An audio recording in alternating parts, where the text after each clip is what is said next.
আন্তর্জাতিক নারী দিবসে তোমার একটা কথা খুব মনে পড়ছে মা।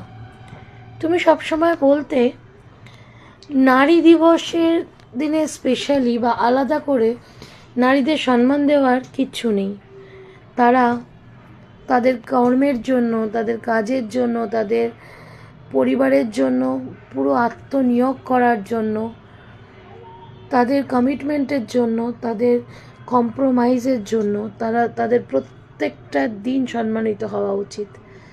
তুমি একদম ঠিক বলতে মা। একটি নারী কখনো মেয়ে হিসেবে, কখনো স্ত্রী হিসেবে, কখনো মা হিসেবে, কখনো দিদা বা ঠাকুমা হিসেবে যেভাবে তার বা তাছাড়া অন্য যে কোনো সম্পর্কের মধ্যে থেকে যেভাবে প্রতি মুহূর্তে স্যাক্রিফাইস, কম্প্রোমাইজ, অ্যাডজাস্টমেন্ট করে, তাদের জন্য আলাদা করে কোনো দিন নয়, প্রত্যেক দিন তারা সম্মানিত হওয়া উচিত।